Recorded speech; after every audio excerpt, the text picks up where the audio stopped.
तो first of all phosphorus ના oxide, કેમ કે ઇમ્પોર્ટન્ટ છે, એમાંથી પણ ક્વેશ્ચન્સ આવી શકે છે. ફોસ્ફરસ ના ઓક્સાઇડ, ખરેખર ફોસ્ફરસ ના ઓક્સાઇડ છે P2O3 અને P2O5 છે, પણ એકાકી ન હોતા ડાયમર ફોર્મમાં હોય છે. અને ડાયમર ફોર્મમાં હોય ને ત્યારે P4O6 અને P4O10 ફોર્મમાં હોય છે, જેની અંદર પાઈ બોન્ડ અવેલેબલ હોય એ ડી પાઈ પી પાઈ ફોર્મમાં પાઈ બોન્ડ અવેલેબલ હોય. પાઈ બોન્ડ હોય જે પી ડબલ બોન્ડ ઓ હોય એમાંનો જે પાઈ બોન્ડ છે એ ડી પાઈ પી પાઈ સ્વરૂપે હોય. કેવી રીતે ડી પાઈ પી પાઈ સ્વરૂપ હોય એની પહેલા આપણે ચર્ચા કરીએ. સૌપ્રથમ આપણે જોઈએ તો P2O3 નું સ્ટ્રક્ચર જોઈએ. P2O3 જે એકચ્યુઅલી P2O3 સ્વરૂપે ન હોતા P4O6 ફોર્મમાં હોય. તો સૌથી પહેલા બહુ સિમ્પલ મેથડ છે, 4 ફોસ્ફરસને સામસામે રાખી દેવાના, બરાબર, અને એને સરાઉન્ડિંગ 4 ઓક્સિજન ગોઠવી દેવાના. હવે એમની સાથે બોન્ડ બનાવી લ્યો તો ઓક્સિજનની 2 વેલેન્સી સેટિસ્ફાઈડ થઈ ગઈ.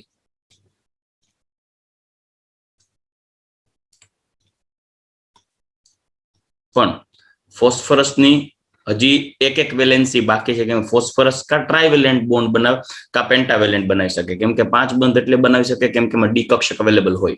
રેડી, તો હજી આપણી પાસે એક ઓક્સિજન અવેલેબલ છે, એ ઓક્સિજન આ રીતે બોન્ડ બનાવશે.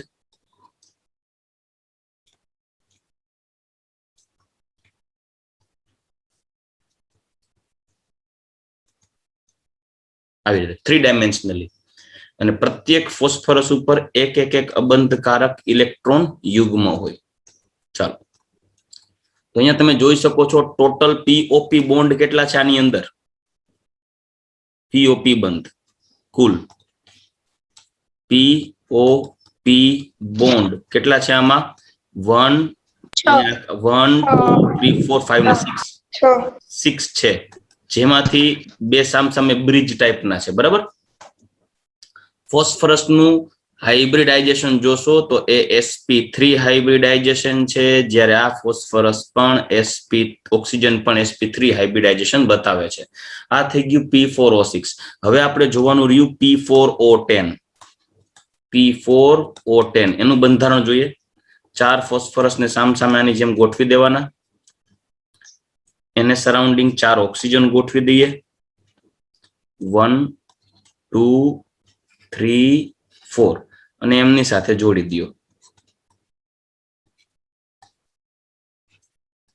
ચાલો, તો પછી બીજો એક બ્રિજ ઓક્સિજન જોડી દઈએ. ચાલો, આ તો P4O6 તો થયું, પણ સાથોસાથ એમની સાથે ડબલ બોન્ડ થી હજી એક ઓક્સિજન જોડાયેલો ફોસ્ફરસ સાથે. અહીંયા double bond O, double bond O, double bond O, double bond O. ચાલો, હવે અહીંયા આ ફોસ્ફરસમાં કુલ એક ફોસ્ફરસની આજુબાજુ ટોટલ 4 ઓક્સિજન ચતુષ્ફલકીય રીતે અરેન્જ થયેલા છે, જેમાં એક પાઈ બોન્ડ છે અને એક સિગ્મા બોન્ડ છે.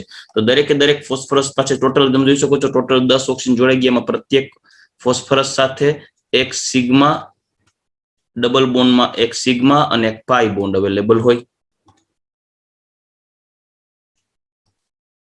આ થઈ ગયો પાઈ બોન્ડ, સોરી, અહીંયા પાઈ બોન્ડ, આ પાઈ બોન્ડ, આ પાઈ બોન્ડ. તો ટોટલ આખા P4O10 માં કુલ 4 પાઈ બોન્ડ અવેલેબલ હોય. આ પાઈ બોન્ડ હોય ને એ D pi p pi bond હોય. કઈ રીતે D pi p pi bond થયો સમજાવું. એક ફોસ્ફરસ ઉપર ફોકસ કરીએ અને એક ફોસ્ફરસને ધ્યાનમાં લઈ અને બંધો બનાવ્યો. આ એક ફોસ્ફરસની આજુબાજુ કેટલા બોન્ડ અવેલેબલ છે ટોટલ? એક ફોસ્ફરસની આજુબાજુ કુલ કેટલા બંધ બનેલા છે ઓક્સિજન સાથે? 5 બંધ છે. જો તમે 4 ઓક્સિજન છે, જોજો તમે જોઈ શકો છો, આ 1, આ 2, આ 3 અને આ બ્રિજ વાળો ચોથો. ટોટલ 4 ઓક્સિજન છે, જેમાં 4 ઓક્સિજનો સાથે કુલ 5 બંધ બનાવે છે, જેમાં 4 સિગ્મા બોન્ડ હોય ને એક પાઈ બોન્ડ. તો ખ્યાલ પડે છે ને સિગ્મા બોન્ડ 4 કઈ રીતે થયા. સિંગલ બોન્ડ વાળા તો સિગ્મા બોન્ડ જ હોય. ચાલો રેડી. જ્યારે એક પાઈ બોન્ડ થયો તો ફોસ્ફરસની ઇલેક્ટ્રોન રચના તમે જોશો બાહ્યતમ કક્ષાની ઇલેક્ટ્રોન રચના ફોસ્ફરસ માટે તો નાઇટ્રોજન નીચે ફોસ્ફરસ આવશે 15 હોય 15 એટલે નિયોન 10 2p6 પછી 3s2 3p3 આવું હોય અને 3d0 હોય રેડી. તો હવે શું થશે એને એક્સાઇટેડ સ્ટેટમાં લઈ જઈએ તો s માં એક કક્ષક p માં 3 કક્ષક અને d માં ટોટલ 5 કક્ષકો અવેલેબલ 1 2 3 4 અને 5. હવે ખરેખર બે ઇલેક્ટ્રોન આપણે જો ગોઠવીએ 1 બાય 1 તો અહીંયા 2 ઇલેક્ટ્રોન અહીંયા 1 2 અને 3 હોય પણ જો આ કાર્બનને ઉત્તેજિત અવસ્થામાં લઈ જવામાં આવે p સ્ટાર મતલબ એક્સાઇટ કરવામાં આવે એક્સાઇટેડ તો ત્યારે એની ઇલેક્ટ્રોન રચનામાં થોડોક ચેન્જ આવે 3s નો ઇલેક્ટ્રોન જમ્પ મારી અને ક્યાં જતો રહેશે 3d માં જતો રહેશે ને આ ઇલેક્ટ્રોન 3d માં આવતો રહેશે બરાબર કે નહીં. એટલે હવે એની ઇલેક્ટ્રોન રચના કંઈક આવી થશે. નો સમજાય તો પૂછી લેજો. ધ્યેય હા સર. સંધ્યા સમજાય છે ને બેટા તને ધ્યેય? હા. ઓકે સંધ્યા. હા. તન્વી વાંદરી. હા. તન્વી જો સ્વીકાર લીધી વાંદરી છે. આ જાવ પણ મારે એવું તમારી યાર શું ખોટ લપ કરવી અત્યારે હવારમાં પછી વાંચવાનું બગડે. ઓયથી કઈ નહીં પછી વાંચવાનું બગડે તમારી યાર લપ કરવામાં. ભગવાન ગંદીને બાનું દેવું એટલે ગજબનું. 1 2 3 4 5 ચાલો તો ટોટલ ફોસ્ફરસની કુલ 5 કક્ષકો બંધ બનાવવામાં ભાગ લે છે. તો આપણે ફોસ્ફરસની કઈ કક્ષકો બંધ બનાવવામાં ભાગ લેશે જુઓ તમે તો એક છે 3s ની એક કક્ષક બરાબર પછી 3 3p એટલે 3p 3p 3p અને એક આવશે 3d. जगह घटते हुए यहाँ पे अभी हम थोड़ा अधर लखेंगे અહીંયા ફોસ્ફરસ લખી નાખું તો એક 3s એક 3p બીજી 3p ત્રીજી 3p અને એક 3d આ 5 કક્ષકો બંધ બનાવવામાં ભાગ લેશે. જોઈ શકો છો ને 5 કક્ષકો સમજે છે કે નહીં? હવે ઈ 5 કક્ષકો ફોસ્ફરસના એક અણુ સાથે ઓક્સિજન જોડાયેલો હોય તો એ ઓક્સિજન કુલ કેટલા ઓક્સિજન આની ફરતે જોડાયેલા છે જુઓ તો એક ફોસ્ફરસની આજુબાજુ કુલ કેટલા ઓક્સિજન જોડાયેલ છે કુલ 4 ઓક્સિજન સાથે જોડાય છે. 4 ઓક્સિજન. હા 4 ઓક્સિજન સાથે જોડાય છે. ઓક્સિજનની ઓલવેઝ કઈ કક્ષક બંધમાં ભાગ લેતી હોય? ઓક્સિજનની ઇલેક્ટ્રોન રચના 1s2 2s2 2p4 બે અહીંયા 1 2 3 અને 4 તો હંમેશા બંધ બનાવવામાં કઈ કક્ષક ભાગ લેશે ઓક્સિજનની 2p કે નહીં? સમજાય છે? જેમાં તમે જોઈ શકો છો આ 4 ઓક્સિજન લાઈક આ પહેલો આ બીજો અને આ ત્રીજો આ 3 ઓક્સિજન છે ને એક બંધ થી જોડાય જ્યારે આ ચોથો ઓક્સિજન છે ડબલ બોન્ડ થી જોડાય બરાબર. તો એક કામ કરીએ એક ઓક્સિજન આપણે અહીંયા રાખીએ એક ઓક્સિજન અહીંયા રાખીએ એક ઓક્સિજન અહીંયા રાખીએ અને ચોથો ઓક્સિજન છે જે દેવનો દીધેલો એ અહીંયા એવી રીતે ગોઠવીએ કે જે એકલો ડબલ બોન્ડ બનાવતો હોય બરાબર. હવે ઓક્સિજનની પી કક્ષક બંધ બનાવવામાં ભાગ લેતી હોય તો આની પી કક્ષક હોય આની પી કક્ષક હોય આની પી કક્ષક હોય અને આની 2 પી કક્ષકો આવશે સોરી આની 2 પી કક્ષકો આવશે બરાબર કે નહીં? 2 પી કક્ષકો બંધ બનાવવામાં ભાગ લઈ શકે ને? ઓક્સિજનની પી કક્ષક બંધ બનાવવામાં ભાગ લેતી હોય. હવે જોજો ફોસ્ફરસ છે એની આજુબાજુ કયા બોન્ડ થી જોડાયેલ છે તો કે જો ફોસ્ફરસ 4 બંધ બનાવે એમાંથી એક અહીંયા સિગ્મા બોન્ડ ઓક્સિજન સાથે બીજો સિગ્મા બોન્ડ ઓક્સિજન સાથે ત્રીજો સિગ્મા બોન્ડ ઓક્સિજન સાથે અહીંયા તમે જોશો તો અહીંયા સિગ્મા અને પાઈ 2 છે જે પૈકીનો એક સિગ્મા બોન્ડ અહીંયા બની ગયો હોય તો બીજો અહીંયા કયો બોન્ડ બનવો હોય નવો બોન્ડ બનશે કયો બનશે પાઈ બોન્ડ બનશે કે નહીં? સમજાઈ ગયું? આ એક ઓક્સિજન છે 2 બોન્ડ બનાવી નાખશે ને તેમાં અહીંયા જે બોન્ડ બન્યો એ કયા બોન્ડ બન્યો જો 3d કેની ફોસ્ફરસની અને 4p 3d અને p કક્ષક 2p કેની ઓક્સિજનની કે નહીં? ફોસ્ફરસની 3d ઓક્સિજનની 2p તો બોન્ડ કયો બન્યો d પાઈ p પાઈ. સમજાઈ ગયું કે નહીં? હા. તો એનો મતલબ એમ કે એક d પાઈ p પાઈ બોન્ડ બન્યો જેમાં એક અહીંયા ઓક્સિજન આવશે એક અહીંયા ઓક્સિજન આવશે એક અહીંયા ઓક્સિજન આવશે અને અહીંયા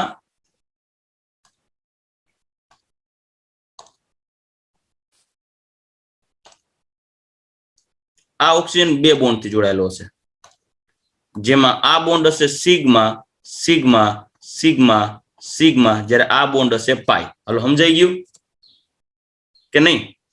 તો આ ડી અને આની 2p કક્ષકો વચ્ચે જે પાઈ બોન્ડ બન્યો એને કહેવાય D pi p pi bond. તો આવા એક ફોસ્ફરસ પાસે એક D pi p pi bond થયો ને, આ સમજાઈ ગયું ને? આ બોન્ડ કયો થયો? ડી પાઈ પી પાઈ, જેમાં ડી કક્ષક કેને ભાગ લેતી હોય, કેની ડી કક્ષક ભાગ લેતી હોય? ફોસ્ફરસ. ફોસ્ફરસની. બરાબર. ઓક્સિજન ની તો ડી કક્ષક અવેલેબલ જ ન હોય, તો એક ફોસ્ફરસ એક D pi p pi bond બનાવી શકે. તો P4O10 ના સ્ટ્રક્ચર ની અંદર કેટલા D pi p pi bond હોય? 4 D pi p pi bond હશે ને? રેડી? તો P4O10 ની અંદર કુલ 4 P double bond O d pi p pi bond હોય. બાકી સેમ આની જેમ જ પીઓપી બોન્ડ ની સંખ્યા 6 હોય. 6 બંધ. ચાલો સમજાઈ ગયું? હા. ક્લિયર?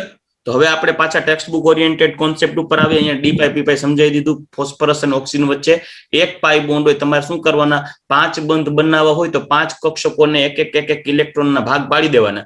એમાંથી જેટલા સિગ્મા હોય તો પહેલા સિગ્મા જ બને, છેલ્લે પાઈ બને. એટલે છેલ્લો 5મો ઇલેક્ટ્રોન જ્યાં ગોઠવાયેલો હોય એ કક્ષકનો ઇલેક્ટ્રોન પાઈ બંધ બનાવવામાં ભાગ લેતો હોય, તો એ 5મો ઇલેક્ટ્રોન છે ને એ ડી પ્રકારની કક્ષકમાં સમાયેલો છે, એટલે ડી પાઈ પી પાઈ કક્ષક બંધ બનાવવામાં ભાગ લેશે. ચાલો ક્લિયર? એ તમે ઘા કીધું તો મેં ફેરવી નાખ્યું. હવે ફોસ્ફરસ ના ઓક્સો એસિડ ઉપર આગળ વધીએ. ઓક્સો એસિડ, ફોસ્ફરસ ના ઓક્સો એસિડ. પેલા તો સામાન્યતઃ તમે જે 3 ઓક્સો એસિડોને ઓળખો છો, પેલા તો એનાથી પેલા તો આપણે ફેમિલિયર થઈ જઈએ. તમને એક ફોસ્ફરસ નો ઓક્સો એસિડ H3PO2 છે, એક H3PO3 જે આપણે 11મા ધોરણના પહેલા ચેપ્ટર ઓલી બેઝિકતા અને તુલ્ય ભારો ગણતા ને ત્યારથી તમે ઓળખો છો. H3PO2, H3PO3, H3PO4. આની અંદર કહેવાય +1, આની અંદર છે +3, આની અંદર ઓક્સિડેશન નંબર છે +5. ચાલો ક્લિયર? બેઝિકતાની વાત કરીએ તો આ મોનોબેઝિક, આ ડાયબેઝિક અને આ ટ્રાઇબેઝિક. બરાબર. અપવાદ સ્વરૂપે શું હતું ખબર? જનરલી કેન્દ્રીય પરમાણુનો ઓક્સિડેશન આંક મોટો હોય ને તે ઓક્સો એસિડની એસિડિકતા વધારે હોય. કેમ કે આપણે જોઈ ગયા છીએ લાઈક HClO2, HClO3 અને HClO4 હોય, એમાં આ જે HClO2 છે +3 છે, આ +5 છે અને આ +7 છે. એસિડિકતા ક્રમશઃ વધતી જાય. જેમ કેન્દ્રીય પરમાણુ ઓક્સિડેશન નંબર વધે એમ એની એસિડિકતા વધે. આપણે આવું રેડોક્સમાં જોઈ ગયા હતા, પણ ત્યારે મેં સ્પેસિફાઈ કર્યું હતું કે અપવાદ સ્વરૂપે ફોસ્ફરસના ઓક્સો એસિડમાં ઊંધું છે. H3PO2 પ્રબળ એસિડ છે. યાદ છે આવું કાંઈ? પહેલી વાર કહું છું કે નહીં?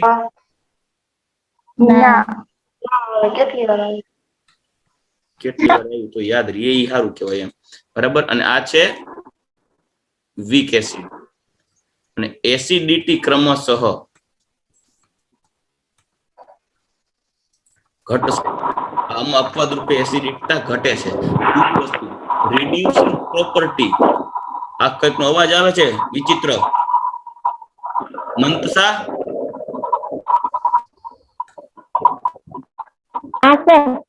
બેન મ્યુટ થઈ જતો તું, તારામાંથી અવાજ આવે છે. બસ રેડી, ઓકે. હાલો. એસિડિટી ઘટશે અને રિડક્શન કરતા ગુણ, સાંભળજો, રિડક્શન કરતા ગુણ ઘટશે. આમાં રિડક્શન કરતા ગુણ પણ ઘટે છે, જેમાં H3PO2 છે એ સ્ટ્રોંગ રિડ્યુસિંગ એજન્ટ તરીકે વર્તશે. Strong reducing agent. જ્યારે આ ભાઈ છે એ વીક રિડ્યુસિંગ એજન્ટ છે. વીક રિડ્યુસિંગ એજન્ટ છે કેમ કે જેમાં ફોસ્ફરસ સાથે સીધો હાઇડ્રોજન જોડાયેલ પીએચ બોન્ડ વધુ તેનો રિડક્શન કરતા ગુણ વધુ થશે. જેનો રિડક્શન કરતા ગુણ વધારે હશે એમાં પીએચ બોન્ડ હશે. તો તમે આનું સ્ટ્રક્ચર જોશો ને એમાં 2 પીએચ બોન્ડ હોય. મોનોબેઝિક એસિડ છે, આપણે સ્ટ્રક્ચર પણ ડ્રો કરીશું એટલે ખ્યાલ આવશે. આની અંદર 2 પીએચ બોન્ડ હોય, આની અંદર 1 પીએચ બોન્ડ હોય, આની અંદર એકય પીએચ બોન્ડ હોતા નથી H3PO4 માં, જેને આપણે ફોસ્ફોરિક એસિડ કહીએ છીએ. ચાલો આટલું ક્લિયર છે? ચાલો આટલી વસ્તુ મગજમાં યાદ રાખવાનું છે, કેમ કે ભૂલતા નહીં. આમાં ભૂલ ખાશો તો હલવાઈ જશો. બધાના સ્ટ્રક્ચર એકવાર તમને નજર સામે નાખી દો એટલે ખ્યાલ રહે.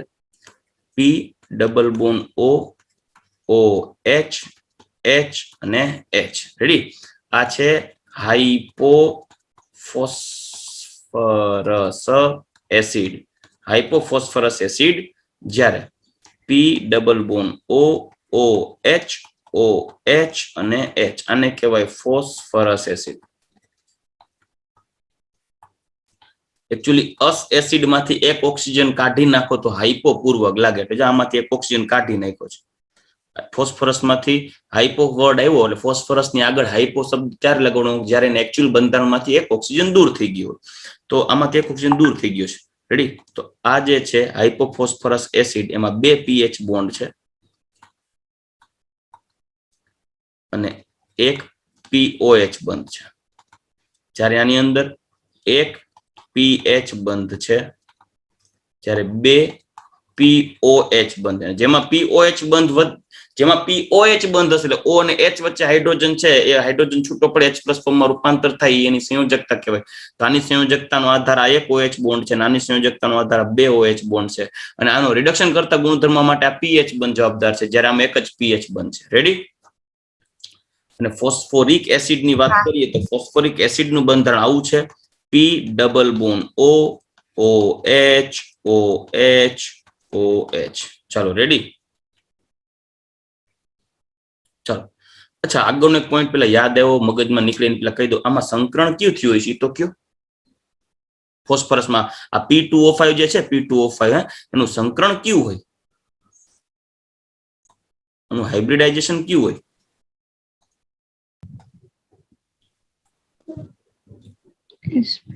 sp3d ઓનલી sp3 બેટા,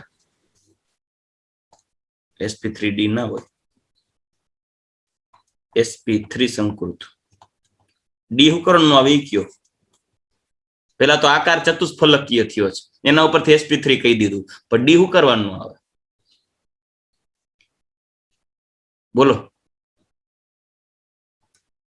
sp3d તમે બોલ્યા, હું કહું છું ડી નહીં આવે. શું કરવાનું નહીં આવે? અરે હાવ કોમન છે, એમાં પાઈ બોન્ડ છે. પાઈ બોન્ડ થોડી હાઇબ્રિડ ઓર્બિટલ્સ થી બને. સમજાઈ ગયું?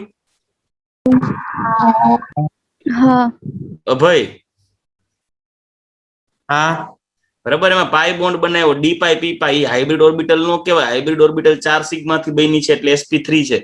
5 કક્ષો કોઈ ઇલેક્ટ્રોન શેરિંગમાં રાખે છે, એનો મતલબ એવું નથી કે 5 છે હાઇબ્રિડાઇઝ્ડ ઓર્બિટલ હશે. સમજાઈ ગયું? હા. P4O10 માં ફોસ્ફરસ, પ્રત્યેક ફોસ્ફરસ sp3 હાઇબ્રિડાઇઝ્ડ છે, અને P2O3 એટલે કે P4O6 માં પણ પ્રત્યેક ફોસ્ફરસ છે sp3 હાઇબ્રિડાઇઝ્ડ છે. કેમ કે sp3 હાઇબ્રિડાઇઝેશન નું મેઇન કારણ છે તેની અંદર એક અબંધકારક ઇલેક્ટ્રોન યુગ્મ અવેલેબલ હોય. ચાલો હવે આ થયું ફોસ્ફોરિક એસિડ. ફોસ્ફોરિક એસિડ દીકરા, ફોસ્ફોરિક એસિડ ને ઓર્થોફોસ્ફોરિક એસિડ તરીકે પણ ઓળખી શકાય છે. બરાબર, ધ્યાન માર્યું. ફોસ્ફોરિક એસિડ ને ઓર્થોફોસ્ફોરિક એસિડ પણ બોલાય, ફોસ્ફરસ એસિડ ને ઓર્થોફોસ્ફરસ એસિડ પણ બોલાય. આની અંદર પીએચ બંધ 0 છે, એકય નથી, જ્યારે 3 POH બંધ છે, અને જેને કારણે એની બેઝિકતા 3 છે. હજી એક શબ્દ યાદ કરાવું છું, ભૂલ ન ખાતા. તમને અગાઉ કહી દઉં છું, પછી કહેતા નહીં કીધું નહોતું. હાઇપોફોસ્ફરસ એસિડ નું બીજું નામ છે ફોસ્ફિનિક એસિડ. ફોસ્ફિનિક એસિડ, આનું નામ છે ફોસ્ફોનિક એસિડ. તમે રેફરન્સ બુક સોલ્વ કરતા હશો ને તો તો રેફરન્સ બુક સોલ્વ કરતા હશો એની અંદર જૂની રેફરન્સ બુક તમારી પાસે હોય તો એમાં મિસ્ટેક હશે, કેમ કે પહેલા ગુજરાત બોર્ડની ટેક્સ્ટ બુકની અંદર મિસ્ટેક હતી અને વારંવાર ક્વેશ્ચન પૂછાયેલો પણ છે અને માર્ક્સમાં પણ બહુ વેરિએશન આવેલા છે, કેમ કે ગુજરાત બોર્ડની જૂની ટેક્સ્ટ બુકની અંદર હાઇપોફોસ્ફરસ એસિડને ફોસ્ફોનિક કહેતા અને ફોસ્ફરસ એસિડને ફોસ્ફિનિક કહેતા, પણ ખોટું હતું ત્યારે ખોટું હતું, સાચું આ જ છે. હાઇપોફોસ્ફરસ એસિડને ફોસ્ફિનિક એસિડ બોલાય અને ફોસ્ફરસ એસિડને ફોસ્ફોનિક એસિડ બોલાય. ભેગું ન થાય જોજો. હાઇપોફોસ્ફરસ એસિડ એટલે ફોસ્ફિનિક એસિડ અને ફોસ્ફરસ એસિડ એટલે ફોસ્ફોનિક એસિડ તરીકે ઓળખાય છે. અને એનસીઈઆરટીમાં ક્લિયરલી ચોખ્ખું સાચું જ આપેલું છે, એટલે કોઈ મિસ્ટેક થવાના ચાન્સીસ નહીં રહે, પણ ભેગું ન થાય એ એક જરાક ધ્યાન રાખવું. ચાલો, પ્રત્યેક કાર્બન ફોસ્ફરસ છે એ બધામાં sp3 હાઇબ્રિડાઇઝ્ડ જ હશે, એટલે બધામાં ફોસ્ફરસ, આ ત્રણેયમાં ફોસ્ફરસ કયું સંકરણ ધરાવશે? sp3 જ હશે. તમને એમ થશે એમાં તો 5 બોન્ડ બને, 5 બોન્ડ બને છે ને એમાંથી એક પાઈ બોન્ડ છે. પાઈ બોન્ડ છે હાઇબ્રિડાઇઝેશનમાં પાર્ટ લેતો હોતો નથી. આ પાઈ બોન્ડ કયો પાઈ બોન્ડ હોય? પી પાઈ બી પી પાઈ હોય કે પી પાઈ ડી પાઈ હોય? પી પાઈ ડી પાઈ નહીં, આઈ am sorry, D pi p પાઈ.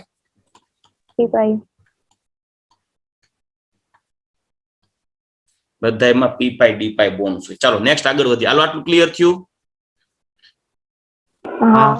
બરાબર, આ ત્રણ ને ખાસ યાદ રાખવાનું. હવે આગળ વધીએ.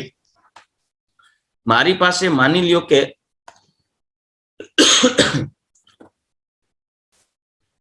H3PO4 છે, જેને આપણે ઓર્થોફોસ્ફોરિક એસિડ કહીએ છીએ. જોજો ભૂલ ન ખાતો, એકમાંથી જ બીજા બની જાય, ઓર્થોફોસ્ફોરિક એસિડ, જેના ફોસ્ફરસ નો ઓક્સિડેશન અંક હોય +5,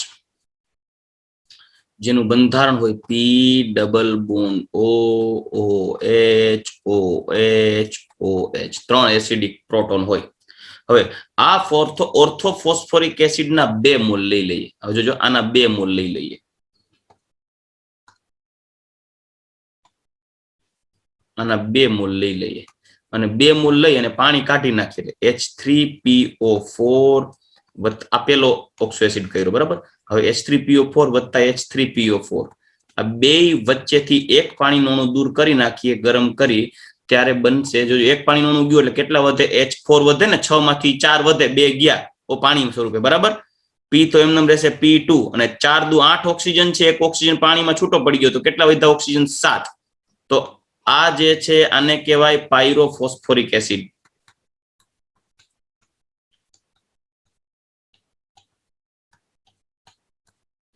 યાદ રાખજો, જ્યારે 2 મોલેક્યુલ વચ્ચે પાણીનો એક અણુ દૂર કરવામાં આવે ત્યારે પાયરો શબ્દ વપરાય. જ્યારે કોઈ પણ 2 મોલેક્યુલ વચ્ચે, સાંભળજો, 2 પર 2 મોલ વચ્ચે એક H2O દૂર થાય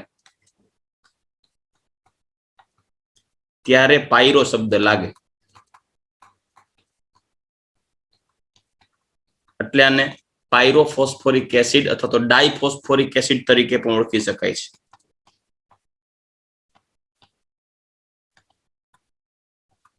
તો કઈ રીતે રચાણું જોઈ લઈએ. પી double bond O, OH, OH, OH, HO, પી double bond O, OH, OH. આ 2 મોલ ફોસ્ફોરિક એસિડ ને લઈએ અને એમાંથી એક H2 મોલેક્યુલ દૂર કરી નાખીએ, -H2O, તો આપણી પાસે બચે પી double bond O, OH, OH, O, પી double bond O, OH, OH. ચાલો, રેડી? પાયરોફોસ્ફોરિક એસિડ, આની અંદર એક પણ આ H4P2O7 છે, આ બીજો ઓક્સો એસિડ થઈ ગયો, પાયરોફોસ્ફોરિક એસિડ અથવા ડાયફોસ્ફોરિક એસિડ. આની અંદર તમે જોશો તો 2 D pi p pi bond છે કે નહીં? 2 D pi p pi bond છે, બરાબર. પછી બીજું એક POP બોન્ડ છે કે નહીં? હા. ચલો, PP બોન્ડ છે કઈ? ના. નહીં. P પીએચ બોન્ડ છે કઈ? ના. નહીં. ચાલો એક બાબતને મગજમાં ગાંઠ બાંધીને રાખજો કે જે બંધારણમાં પીએચ બોન્ડ હોય ત્યાં પીપી બોન્ડ ગેરહાજર હોય. અને તન્વી હરિકેરમાં કઈ અને પીપી બોન્ડ હોય ત્યાં પીએચ બોન્ડ ગેરહાજર હોય. મતલબ એક જ બંધારણમાં ક્યારે પીપી અને પીએચ બે બોન્ડ એકયારે નહીં મળે. સમજાઈ ગયું કે નહીં? જેનામાં ફોસ્ફરસ ડાયરેક્ટ જોઈન્ટ થયેલા હોય ને એમાં પી અને એચ ક્યારેય બોન્ડ નહીં હોય, ઓએચ વાળા જ બોન્ડ હોય. અને જો ક્યાંય પી અને એચ પી સાથે એચ જોડાયેલો હોય ને તો ત્યાં પી પી એક સાથે નહીં જોડાયેલા હોય. એટલે આ કોઈ દિવસ કોઈ એવું સ્ટ્રક્ચર મેન્યુઅલી બનાવી ન નાખતા ભૂલથી પણ, બરાબર, કે જ્યાં પીએચ અને પીપી બે જોઈન્ટ થયેલા હોય. ચાલો હવે આ ઓર્થોફોસ્ફોરિક એસિડ ની વાત કરીએ તો એના આપણે પીઓ બોન્ડ ને એના વિશે ચર્ચા કરીએ તો આમાં પહેલા તો લઈએ તો ડી પી બોન્ડ કેટલા? એક હોય ને. પીઓપી પીપી પીએચ આ બધાની સંખ્યા કેટલી? એક કે બે કે ત્રણ? 0. 0. આની સંયોજકતા કેટલી?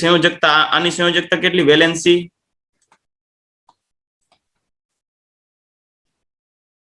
આ ડાયફોસ્ફોરિક એસિડ પોયરોફોસ્ફોરિક એસિડ છે ની વેલેન્સી કેટલી?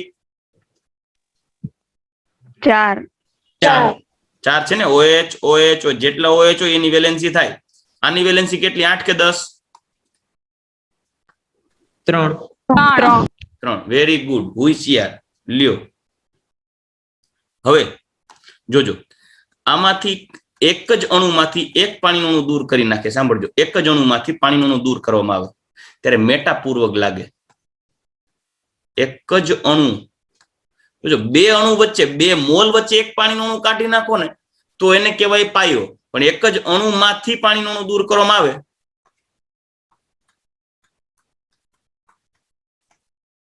ત્યારે મેટા પૂર્વક વપરાય. તો આપણી પાસે H3PO4 હોય, બરાબર. H3PO4 નું સ્ટ્રક્ચર હોય અને એમાંથી તમે જો પાણીનું અણુ કાઢી નાખો ને તો આવું બચે, પી ડબલ બોન્ડ OH બંધકારક ઇલેક્ટ્રોન યુગ્મ. આને કહેવાય HPO3 મેટાફોસ્ફોરિક એસિડ.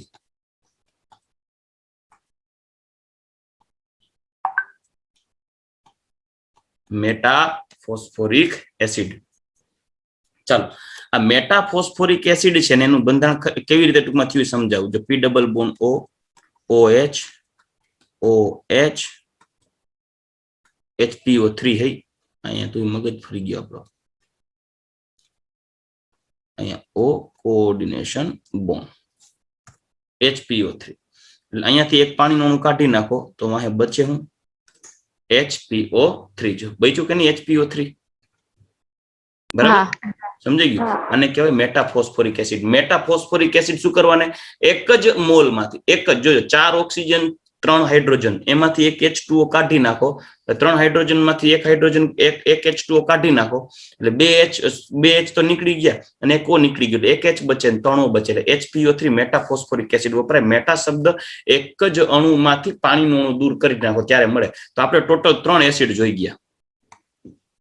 એક ઓર્થોફોસ્ફોરિક એસિડ, પાયરોફોસ્ફોરિક એસિડ, મેટાફોસ્ફોરિક એસિડ. ચાલો આટલું ક્લિયર થયું? ચાલો આગળ વધીએ. હવે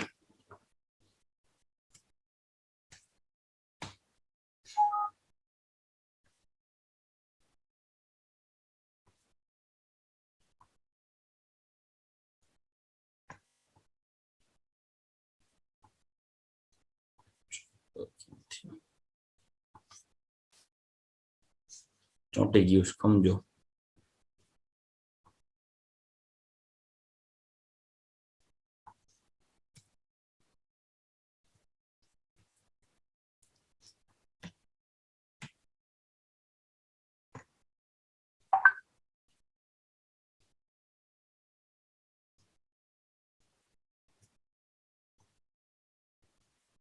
ચાલો હવે આપણે આગળ વધીએ નેક્સ્ટ પોઈન્ટ ઉપર.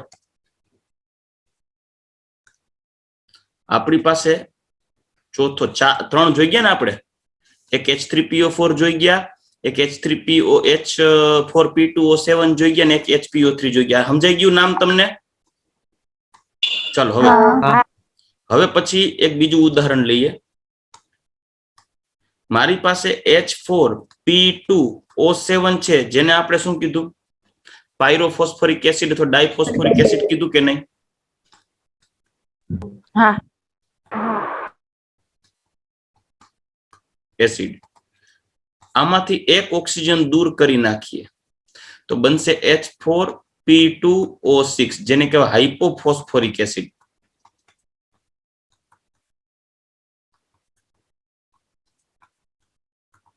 હાઇપોફોસ્ફોરિક એસિડ એક ઓક્સિજન દૂર કરવાનું એટલે જો H4P2O6 જેનું નામ છે હાઇપોફોસ્ફોરિક એસિડ. તમે એનું સ્ટ્રક્ચર જોશો તો પેલા પાયરોફોસ્ફોરિક એસિડ આવું હતું કંઈક, P double bond OOH OH O, P double bond OOH અને OH. તો તમે જુઓ વચ્ચેથી O આ કેન્સલ કરીએ તો સીધું આ બની જાય કે નહીં? સમજાઈ ગયું સ્ટ્રક્ચર? વચ્ચેનો O કાઢી નાખીએ, એક O દૂર કરવાનો તો આપણે સ્ટ્રક્ચર આવું મળશે, P double bond O OH OH P double bond O OH OH. હાલો રેડી? આનું નામ શું થઈ ગયું? હાઇપોફોસ્ફોરિક એસિડ. હાઇપો એક ઓક્સિજન દૂર કરો એટલે હાઇપો, ઓલું ફોસ્ફરસ એસિડ માંથી એક ઓક્સિજન દૂર કર્યો એટલે હાઇપોફોસ્ફરસ એસિડ બની ગયું તો H3PO2. બરાબર? એવી રીતે આ પાયરોફોસ્ફોરિક એસિડ અથવા તો ડાયફોસ્ફોરિક એસિડ માંથી તમે એક ઓક્સિજન દૂર કરી નાખો એટલે હાઇપોફોસ્ફોરિક એસિડ બની જશે. હવે સાંભળજો, આના બંધારણમાં જોશો તો પ્રત્યેક ફોસ્ફરસ કયું હાઇબ્રિડાઇઝેશન બતાવે? sp3 જોઈ ને? હા. બરાબર? માં D પાઈ P પાઈ બોન્ડ કેટલા? 2. યસ. હા. D પાઈ P પાઈ બોન્ડ ની સંખ્યા 2. પછી POP બોન્ડ કેટલા?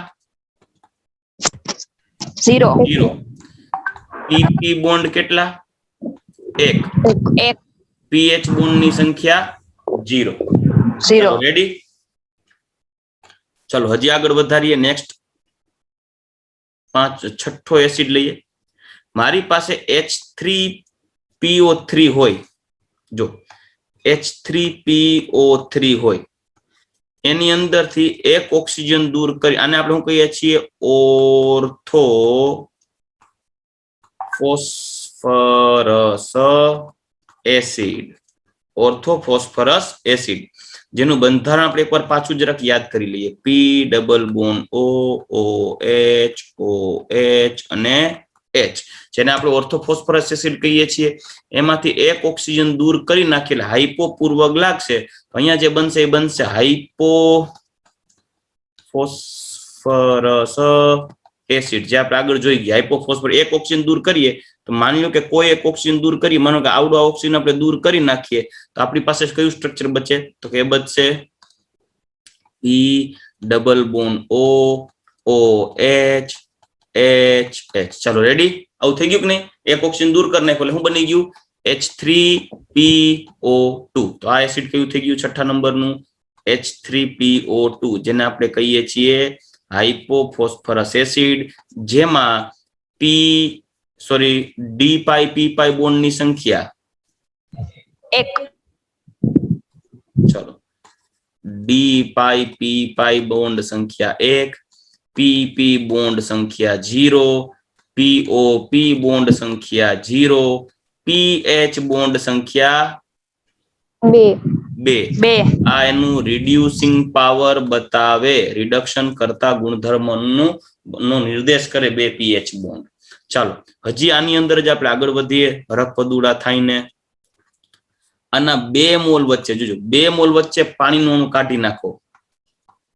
2 મોલ વચ્ચે -H2O કરી નાખીએ તો શું મળવું જોઈએ? તો જોઈએ આપણે P double bond O H, O H, અહીંયા એચ, અહીંયા ઓ એચ. ચલો અહીંયા O H, P double bond O H અને એચ. આવું થઈ ગયું. માનો કે અહીંયાથી આપણે પાણીનું અણુ દૂર કરીએ તો આ જે એસિડ, આ જે સંયોજન બનશે ક્યુ બનશે?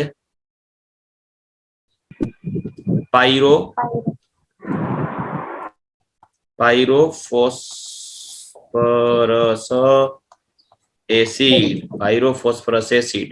તો -H2O થાય તો બંધન આવું થશે P double bond O H H O, P double bond O H H.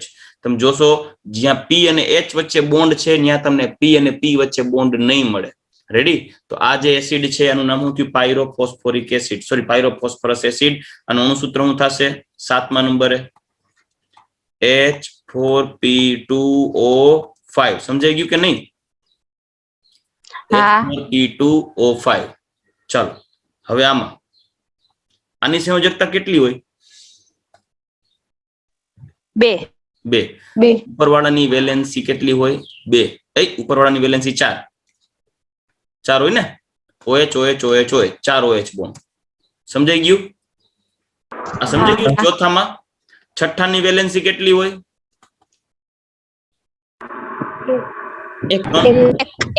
1. ચલો હવે આની વેલેન્સી છે પેલા D pi p pi bond. D pi p pi bond ની સંખ્યામાં કેટલી? 2. ચાલો પી પી બોન્ડ ની સંખ્યા 0. POP bond 1. PH bond 2. અને વેલેન્સી 2. આ કોને રેડું નાખી? કોઈ કહે થોડી મેં રેડું નાખી.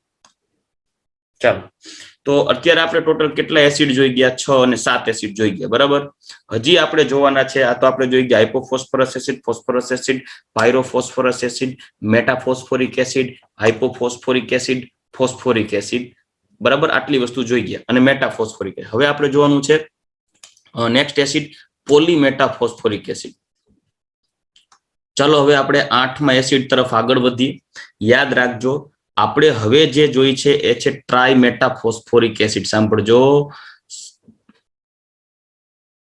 સાયક્લો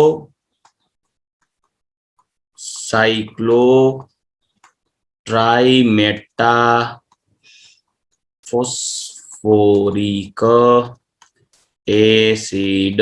અચ્છા, મેટા શબ્દ ક્યારે વપરાય? મેં શું કીધું તું? મેટા શબ્દ ક્યારે વપરાય? એક જ અણુમાંથી એક H2O દૂર થાય ત્યારે. બરાબર. એક જ અણુમાંથી 3 H2O દૂર થાય ત્યારે. હવે જો મેટા શબ્દ વપરાય એક જ અણુમાંથી 3 H2O દૂર થાય. તેનો મતલબ જો 3 H3PO4 લઈ લો ને, ફોસ્ફોરિક એસિડના 3 મોલ લઈ લો અને ત્રણેય વચ્ચે પાણીના 3 અણુ કાઢી નાખો. એટલે મેટા શબ્દ વાપરીએ તો યોગ્ય જ છે, કેમ કે 3 વચ્ચે 3 પાણીના અણુ કાઢવા એટલે એક દીઠ એક પાણીનો અણુ કાઢ્યો કે નહીં? સાચું કે ખોટું? બરાબર. ત્યારે જે બનશે એ બનશે સાયક્લોટ્રાઇમેટાફોસ્ફોરિક એસિડ. મતલબ કે 3 દુ 6 કાઢ 3 3 9 માં 6 એટલે H3P3. 4 તેરી 12 માંથી 3 કાઢ નાખો. કેટલા? એ 12 માં 3 કાઢો કેટલા વધે? 9. H3P3O9. 3 તેરી 9 માં 3 દુ 6 કાઢ નાખો. આવું થઈ ગયું. આ બનશે સાયક્લોટ્રાયમેટાફોસ્ફોરિક એસિડ. કઈ રીતે બને આપણે નજર નાખીએ. બરાબર. જો OH P double bond OH OH, બીજો HOOH bond P double bond OH OH. આ બીજો મોલ. હવે ત્રીજો mall OH P double bond OH OH. 3 mall છે. ત્રણેય મોલ માંથી આપણે કુલ 3 પાણીનો અણુ કાઢવાનો. તો એક પાણીનો અણુ અહીંયાથી કાઢીએ, બીજો પાણીનો અણુ અહીંથી કાઢીએ અને ત્રીજો પાણીનો અણુ જોજો ક્યાંથી કાઢીએ? અહીંથી એક OH ગયો એ જાય આ HR સમજાઈ ગયું અહીંયા સાયક્લાઇઝેશન થઈ જાય કે નહીં કેટલા H2O ગયા ટોટલ -3H2O ગયા તો જો આપણે એરેન્જ કરીએ એટલે ખ્યાલ રહે જો અહીંયા પેલો P પછી આ પેલો P દોરીએ છો એની ઉપર એક ડબલ બોન્ડ O અને આ બચ્યો OH તો અહીંયા રાખ્યો OH ચાલો આ પેલો ફોસ્ફરસ આ બીજો આ ત્રીજો આ ત્રણ આપણે કરી નાખીએ ચાલો પેલા ફોસ્ફરસ ઉપર ડબલ બોન્ડ O ને OH વધ્યો એ લખી નાખ્યો હવે ઈ ફોસ્ફરસ બીજા ફોસ્ફરસના O આરે જોડાયેલો છે એટલે અહીંયા આપણે જોઈન્ટ કરીએ O અને ઈ ઓક્સિજન આરે જોડાશે બીજો ફોસ્ફરસ આ P ચાલો એની પાસે એક ડબલ બોન્ડ છે એક OH છે ઈ જોડાયેલો છે આ ત્રીજા ફોસ્ફરસના O સાથે ટપ્પો પડે છે ને હું કરું છું આ ત્રીજા ફોસ્ફરસના O આરે આ ફોસ્ફરસ જોડાયેલો છે ત્રીજો અહીંયા P અહીંયા ડબલ બોન્ડ O અહીંયા OH અને એ ફોસ્ફરસ છે એ સીધો જોઈન્ટ થયેલો છે પેલા ફોસ્ફરસના O સાથે તો અહીંયા આપણે O લખી દઈએ થોડુંક અલગ પડી આવે એટલે આવું કર્યું છે આ જોઈન કોઈ બેન્ઝીન ન કરતા આ થઈ ગયું સાયક્લો ટ્રાઈ મેટાફોસ્ફોરિક એસિડ જેમાં 3 H2O H3PO4 માંથી 3 H2O દૂર કરવાના એટલે એક જ H2O દૂર થયો એક અણુ દીઠ એટલે મેટાવાઇપ્રુ સાયક્લિક સ્ટ્રક્ચર છે એટલે સાયક્લો બોયલા અને 3 ફોસ્ફોરિક એસિડ યુઝ કર્યો છે એટલે ટ્રાઈ બોયલા રેડી સાયક્લો ટ્રાઈ મેટાફોસ્ફોરિક એસિડ ચાલો ક્લિયર ચાલો સંયોજકતા કેટલી 3 ચાલો POP બોન્ડ કેટલા 3 થાય ને ચાલો D પાઈ P પાઈ બોન્ડ કેટલા 3 PH કે PH કે PP બોન્ડ છે નહીં ચાલો રેડી પ્રત્યેક ફોસ્ફરસ કેટલું હાઇબ્રિડાઇઝેશન બતાવશે sp3 મતલબ ફોસ્ફરસમાં ક્યાં હાઇબ્રિડાઇઝેશન ચેન્જ જ નથી થયા બરાબર sp3 હાઇબ્રિડાઇઝ્ડ તો આ થઈ ગયું સાયક્લો ટ્રાઇમેટાફોસ્ફોરિક એસિડ નવમું અને છેલ્લું જોઈ લઈએ પોલી મેટાફોસ્ફોરિક એસિડ પોલીમેટાફોસ્ફોરિક એસિડ જેનું સામાન્ય સૂત્ર થાય HPO3N ટાઈમ HPO3N ટાઈમ જેને પોલીમેટાફોસ્ફોરિક એસિડ તરીકે આપણે ઓળખી શકીએ જેની અંદર n moles of H3PO4 phosphoric acid લઈએ n mole of phosphoric acid એમાંથી NH2O દૂર કરી નાખો NH2O કરી નાખીએ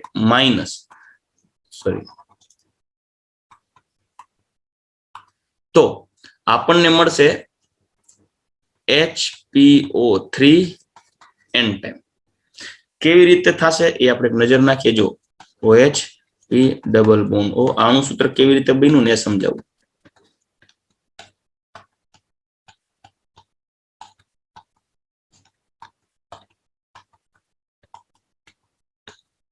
અહીંયા લાંબી શૃંખલા જોડતી જવાની હવે જો વચ્ચે વચ્ચેથી આપણે પાણીનું અણુ દૂર કરતો જવું પડશે તો અહીંયાથી આ એક H2O દૂર કરીએ અહીંયાથી બીજો H2O દૂર કરીએ અહીંયાથી ત્રીજો H2O દૂર થશે અહીંયાથી આનો H દૂર થયો હશે સમજાઈ ગયું કે નહીં તો પાછળ બચે કેટલો પોર્શન એ જોઈએ તો જો અહીંયા O P double bond O OH single bond સીધા O અહીંયા આવી ગયો P double bond O OH single bond P double bond O sorry અહીંયા O આવશે O P ડબલ અહીંયા OH અહીંયા આગળ વધતા જાય આમ લાંબી શૃંખલા વધતી જશે એટલે તમને વારંવાર એકની એક વસ્તુ રિપીટ થતી દેખાશે એટલે આપણે અહીં n લખી નાખીએ એટલે સમજાઈ ગયું કે નહીં આ HPO3 થઈ ગયું સમજાઈ ગયું HPO3 આ HPO3N ટાઈમ રેડી આને કે પોલીમેટાફોસ્ફોરિક એસિડ કેમ કે જેટલા H3PO4 નાખો છો એટલા જ પાણીના અણુ કાઢવાના છે એટલે ઓવરઓલ એક H3PO4 દીઠ એક પાણીનું અણુ ગયું એટલે મેટા વર્ડ વાપરો ઘણા બધા આવા ફોસ્ફોરિક એસિડ ભેગા કરી ઘણા બધા પાણીના અણુ કાઢી નાખો એટલે મોટા કદનો જે બૃહદ અણુ બન્યો એ થઈ ગયું પોલીમેટાફોસ્ફોરિક એસિડ ચાલો ક્લિયર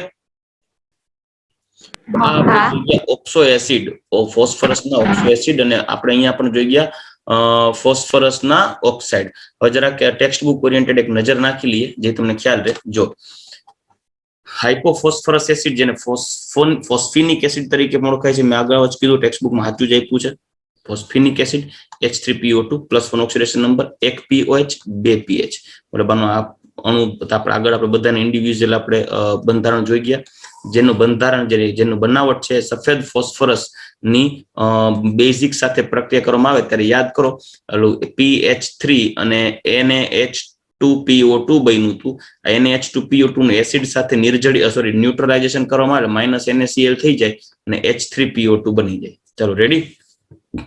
ફોસ્ફોનિક એસિડ એટલે ફોસ્ફરસ એસિડ તો ઓર્થોફોસ્ફરસ એસિડ +3 ઓક્સિડેશન નંબર હોય, 2 POH બોન્ડ 1 PH બોન્ડ એટલે આ પણ રિડ્યુસિંગ એજન્ટ થયો જેનો રચના P2O3 નું જળ વિભાજનથી થઈ શકે. P2O3 ની પાણી સાથે પ્રક્રિયા કરો એટલે 2 મોલ H3PO3 બને. Pyrophosphorous acid H4P2O5 +3 oxidation number 2 POH 2 PH અને 2 P double bond O H4P2O5 એટલે આવું હોય OH P double bond O H O P double bond O OH અને H. તો જોઈ શકો છો 2 POH bond 2 PH bond 2 P double bond O. જેટલા P ડબલ બોન્ડ O હોય એટલા P પાઈ બોન્ડ હોય જે PCl3 અને H3PO2 વચ્ચેની પ્રક્રિયાથી પણ બને અથવા તો ફોસ્ફરસ એસિડના નિર્જળીકરણથી પણ બને. ચાલો હાઇપોફોસ્ફોરિક એસિડ છે H4P2O6 જે H4P2O7 આવ્યું જો પાયરોફોસ્ફોરિક એસિડ H4P2O7 જેનો ઓક્સિડેશન નંબર +5 હોય બરાબર, જે બે ફોસ્ફોરિક એસિડ વચ્ચે એક પાણીનું દૂર કરવાથી બને જેમાં 4 POH બોન્ડની સંયોજકતા 4 2 D પાઈ P એટલે P ડબલ બોન્ડ O એક POP બોન્ડ હોય. હવે એમની વચ્ચેથી એક ઓક્સિજન કાઢી નાખો એટલે H4P2O6 બને. સમજાય છે ને શું કહું છું? આપણે આગળ જોઈએ આની અંદરથી એક ઓક્સિજન -O કરી નાખો હાઇપો શબ્દ લાગે, હાઇપોફોસ્ફોરિક એસિડ કીધું જેમાં ફોસ્ફરસનો ઓક્સિડેશન નંબર થઈ જશે +4. યસ, આનો ઓક્સિડેશન નંબર +4 થાય 6 દુ 12 -12 ને 4 આ એટલે જોજો 6 દુ 12 -12 આ ને 4 પ્લસ એટલે -8 એટલે આ એક ફોસ્ફરસ થઈ જશે +4 બરાબર, બે નાખીને +8 તો 4 POH બોન્ડ 2 D પાઈ P પાઈ ને 1 P સિંગલ બોન્ડ P. લાલ ફોસ્ફરસની બેઝ સાથે સફેદ ફોસ્ફરસની આલ્કલી સાથે પ્રક્રિયા કરો તો હાઇપોફોસ્ફરસ એસિડ અને લાલ ફોસ્ફરસની આલ્કલી સાથે પ્રક્રિયા કરો તો હાઇપોફોસ્ફોરિક એસિડ બને. બરાબર, યાદ રાખજો હાઇપોફોસ્ફરસ એસિડ સફેદ ફોસ્ફરસ અને બેઝ સાથે, હાઇપોફોસ્ફોરિક એસિડ લાલ ફોસ્ફરસ અને બેઝ સાથે. ભૂલતા નહીં, MCQ માં કામ આવશે, MCQ માં પૂછાય પણ છે, ભલે કોષ્ટક મારી પણ આ કોષ્ટક જાણકારી પૂરતું નથી, ઇમ્પોર્ટન્ટ છે, ભૂલ ન ખાતા. ભાઈ ખાલી ઓર્થોફોસ્ફોરિક એસિડ +5 જેમાં 3 POH બોન્ડ 1 D પાઈ P પાઈ અને 4 POH બોન્ડ છે 3 POH બોન્ડ છે, PP બોન્ડ અવેલેબલ નથી, 4 POH બોન્ડ તો પાયરોફોસ્ફોરિક એસિડના છે જે P4O10 ના જળ વિભાજનથી બની શકે અથવા P2O5 ના જળ વિભાજનથી પણ બને. આ P2O3 ના જળ વિભાજનથી ફોસ્ફરસ એસિડ બને અથવા PCl3 ના જળ વિભાજનથી પણ ફોસ્ફરસ એસિડ બનશે. લાસ્ટ યુ metaphosphoric acid HPO3N time +5 oxidation number જેમાં 3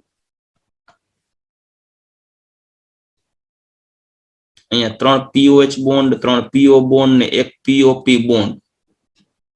આ જે આપ્યું છે ને આ 3 POH બોન્ડ ને 1 P ડબલ બોન્ડ O ને આ જે ખરેખર પોલી મેટાફોસ્ફોરિક એસિડ આ N આપ્યું છે ને જો અહીંયા 3 હોય ને 3 તો આવું થાય like O P double bond O OH O P double bond O OH O P double bond O OH આવી રીતે. તો આવી રીતે જો ને ટ્રાયમેટાફોસ્ફોરિક એસિડ બતાવ્યું ને તો 3 થાય, ટ્રાયફોસ્ફોરિક એસિડ બોલે ને તો બરાબર. એટલે આમાં ખાલી પોલીમેટાફોસ્ફોરિક એસિડ આપ્યું છે એટલે આમ ડાયરેક્ટલી તમે 3 POH ને ન લઈ શકો. ફોસ્ફરસ એસિડ વત્તા Br2 એટલે H3PO3 ની Br2 સાથે બંધ નળીમાં ગરમ કરવાથી મેટાફોસ્ફોરિક એસિડ બને. અહીંયા તમારે ટ્રાયમેટાફોસ્ફોરિક એસિડ ની રચના આપી છે જો ટ્રાયમેટાફોસ્ફોરિક એસિડ માટે સાયક્લોટ્રાયમેટાફોસ્ફોરિક એસિડ ની ખાલી ટ્રાયમેટાફોસ્ફોરિક એસિડ એટલે અહીંયા H અને અહીંયા H લઈ લ્યો તો ટ્રાયમેટાફોસ્ફોરિક એસિડ થાય. આનું સાયક્લાઇઝ આનું પોલિમરાઇઝેશન સ્વરૂપ બતાવે એટલે આમ લખી નાખેલું. ચાલો હવે આગળ વધીએ. તમને એના સ્ટ્રક્ચર કંઈક આપેલા છે અહીંયા જુઓ. હવે અહીંયા જે તમને આ આપેલા છે ને આ અને ભૂસી નાખું 3 POH bond 3 PO bond 3 POP bond આ પોલીમેટાફોસ્ફોરિક એસિડ ન લઈ શકે. આને લેવું હોય તો લઈએ સાયક્લોટ્રાયમેટાફોસ્ફોરિક એસિડ મેટાફોસ્ફોરિક એસિડ નહીં, એમાં તો ઘણા બધા એન હોય, પોલીમેટાફોસ્ફોરિક એસિડમાં તો ઘણા બધા હોય. સાયક્લોટ્રાયમેટાફોસ્ફોરિક એસિડમાં 3 POH હોય, 3 POP હોય, 3 P ડબલ બોન્ડ હોય. ક્યાં બતાવો? આપણે હમણાં આગળ જોઈ ગયા હતા સાયક્લિક સ્ટ્રક્ચર, અહીંયા તમે બતાવો cyclotrimetaphosphoric acid HPO3 3 time, 3 POP bond, 3 P double bond O bond અને 3 POH બોન્ડ. ચાલો છે. એટલે ટૂંકમાં આ થઈ ગયું સાયક્લોટ્રાયમેટાફોસ્ફોરિક એસિડ, જે 3 ફોસ્ફોરિક એસિડના ચક્રીય નિર્જળીકરણથી બનાવી શકાય. આ પોલીમેટાફોસ્ફોરિક એસિડ જે HPO2N, અહીંયા તમે જોઈ શકો છો HPO2N ટાઈમ, તમે આને N ટાઈમ લખી નાખો થઈ જાય. બરાબર. આ થઈ ગયું ફોસ્ફોરિક એસિડ, આ થઈ ગયું પાયરોફોસ્ફોરિક એસિડ, આ થઈ ગયું ફોસ્ફરસ એસિડ, આ થઈ ગયું હાઇપોફોસ્ફરસ એસિડ. ચાલો ક્લિયર છો કે નહીં? તો ભલે.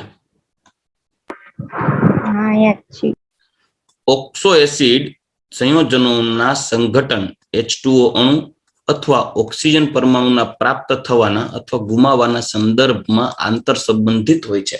મતલબ પ્રત્યેક ફોસ્ફોરિક એસિડ એકબીજા સાથે ઓક્સિજન ગુમાવવાના અથવા મેળવવાના કે પાણી ગુમાવવાના અથવા મેળવવાના સંદર્ભમાં, લાઈક તમે H3PO2 માં એક ઓક્સિજન નાખો તો H3PO3 બની જાય, તો હાઇપોઅસ બની જાય અસ, એટલે કે હાઇપોફોસ્ફરસ એસિડ બની જાય ફોસ્ફરસ એસિડ. અથવા ફોસ્ફરસ એસિડમાંથી એક ઓક્સિજન કાઢી નાખો તો હાઇપો શબ્દ લાગી જાય હાઇપોફોસ્ફરસ એસિડ. ફોસ્ફોરિક એસિડમાં પાણી કાઢી નાખો તો પાયરોફોસ્ફોરિક એસિડ બની જાય, અને પાયરોફોસ્ફોરિક એસિડમાં પાણી નાખી દો તો ખાલી ફોસ્ફોરિક એસિડ બની જાય. એવી રીતે ઇન્ટર કન્વર્ટેબલ છે. કેટલાક અગત્યના ઓક્સો એસિડ સંયોજનોના બંધારણ નીચે મુજબ દર્શાવે છે, આપણે આગળની સ્લાઇડમાં જોઈએ.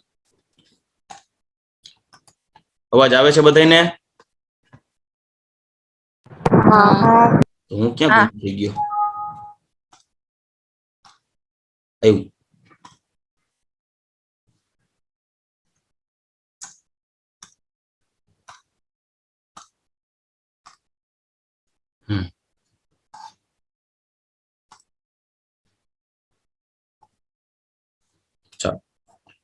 ઓક્સો એસિડ સંયોજનોમાં ફોસ્ફરસ અન્ય પરમાણુઓ દ્વારા ચતુષ્ફલકી રીતે ઘેરાયેલો છે. આ બધા એસિડ સંયોજનો ઓછામાં ઓછો એક P ડબલ બોન્ડ O અને એક POH બોન્ડ ધરાવે.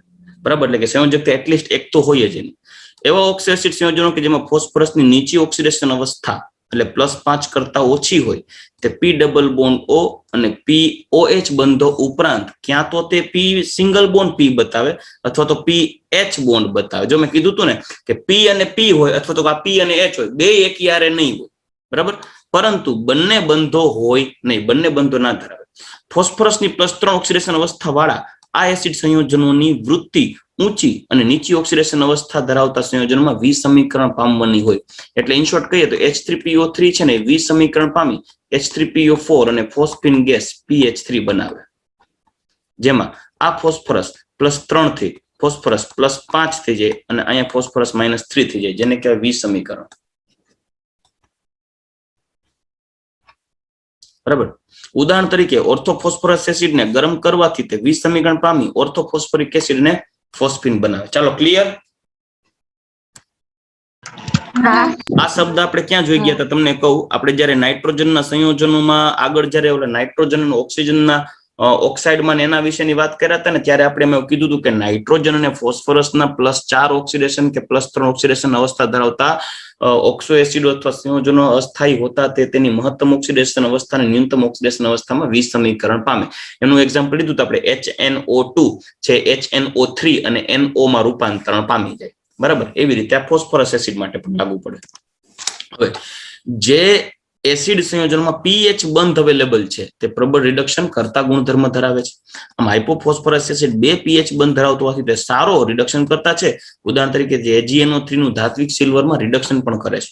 4 moles of AgNO3 2H2 H3PO2 it gives Ag HNO3 અને H3PO4. તો આ +1 થી +5 માં ઓક્સિડાઇઝ થયો, જ્યારે Ag +1 થી 0 માં રિડક્શન થાય. આ pH બંધો આયનીકરણ પામી H+ આપતા નથી તથા બેઝિકતામાં કોઈ ભૂમિકા ભજવતા નથી, મતલબ સંયોજકતા દર્શાવતા નથી. જેમાં pH બોન્ડ અવેલેબલ હોય ને એ સંયોજકતા માટે હાઇડ્રોજન ન ગણાય. માત્ર તે જ હાઇડ્રોજન પરમાણુ કે જે POH બંધ સ્વરૂપમાં હોય અને ઓક્સિજન પરમાણુ સાથે જોડાયેલ હોય તે જ આયનીકરણ પામી શકે અને બેઝિકતા ઉત્પન્ન કરે. મતલબ જે POH બોન્ડ હોય ને આને જ એસિડિક પ્રોટોન કહેવાય, જે બેઝિકતા માટે જવાબદાર છે અને એ જ બેઝ ઉત્પન્ન કરે. એટલે P અહીંયા O- થઈ જાય ને H+ દૂર થઈ જાય ને તો આ બેઝ બની ગયું, એટલે એ જ બેઝ ઉત્પન્ન કરી શકે. આ સમજાઈ ગયું ને શું કીધું મેં? આમ H3PO3 અને H3PO4 બંને અનુક્રમે દ્વિબેઝિક અને ત્રિબેઝિક છે, કેમ કે એમાં 2 OH અને 3 OH હોય, કારણ કે H3PO3 ના બંધારણમાં 2 POH બનતો અને H3PO4 માં 3 POH બનતો અવેલેબલ છે. ચાલો રેડી, ચાલો અહીંયા સુધી રાખીએ. નેક્સ્ટ લેક્ચર ની અંદર આપણે સીધું આ 15મો સમૂહ પૂરો થઈ ગયો, 16મા સમૂહમાં નેક્સ્ટ લેક્ચરમાં આગળ વધીએ.